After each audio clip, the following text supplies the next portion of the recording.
with the weather getting nicer in much of the country, our home improvement guru, Danny Lipford, is here with some easy do-it-yourself projects to enhance any outdoor space. That's right. You know, I was with my wife this weekend. We're in the country. I said, you know, I think we got to enhance our outdoor space.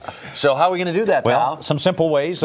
Stepping stones can be created. Of course, I don't like to throw away anything, so this is the top of a 5-gallon plastic bucket that you can get very easily. Oh, you just sawed it off. And then just sawed it off, and you can get multiple ones if you want to do more than one. This is kind of a cool thing to do with the kids on the kitchen table like we're doing here. And it's functional because you can use it, you know, separating them 16 inches apart for stepping stones. And then you can individualize it, Or you can individualize it. If you want any kind of little theme you want, you can push this right in. You know, the colored stones, a little artsy here a little bit, but Danny, you stole my idea.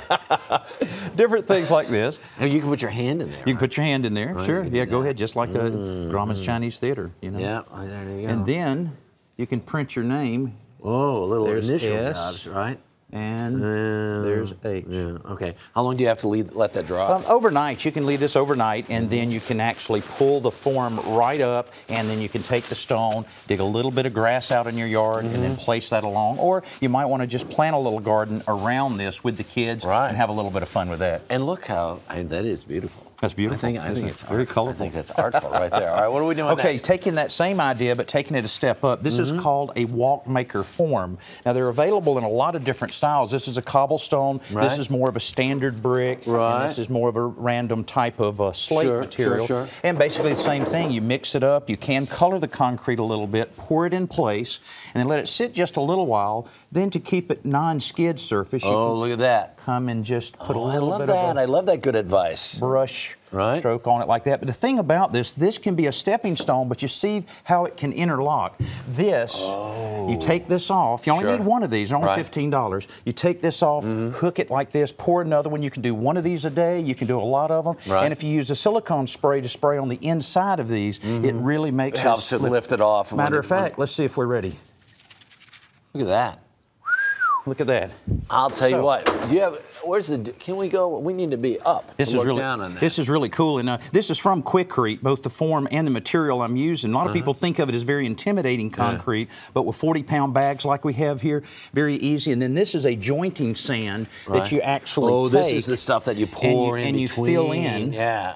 And then Is it kind of a grout then? Yes, it gets wet and then it holds everything in place, keeps the weeds from coming up. You got a great looking, you can make a patio, a walkway, anything you want out of this. It really is very, very user friendly. I'm very impressed. I'm very impressed. I may even be. And that's not easy. That's I'm not inspired yet, but I am impressed. All right, what are we doing here's another next? thing. Taking 5 simple lattice strips like this, then take some wire them together. Then all you have to do is spread them apart like this. Look at that. And you can use different sizes in order to create just the type of fan trellis you want. Then after that's finished, if you look right behind you, after you have it finished, you can use it in a container or out by your fence or out by your house. Put it in place, a nice climbing vine, accent it with a solar-powered spotlight on it. You've got a nice little focal point. You can build as many of these as you want. Wow.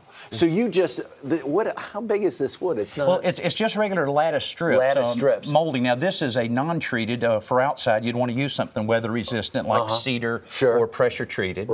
And then just nailing it together. So you just use the extra strip, saw it to the size you want, and put 2 in the middle. And it's very, very inexpensive. We're not talking about $15, $20 for this type of look in your backyard. An extra $15 for the light. How many seasons is that going to go? Well, non-treated like this, it'll maybe last 5 or 6 years. But if you get treated, it'll last about 20 years. You got anything else? And this is another idea here, just real simple. Again, you don't have to have a plant stand like I have here, but you can put this. I have one right in my backyard up against the fence, and a little bit higher than this. We have a decorative cut on the top of the one I have, and then you have these plants. So it just gives you that splash of color up against the fence right on the backyard. You know what? I love the smell of concrete. I know, it is pretty nice. I love the smell of concrete. Danny Lipford, thank you so much, as always.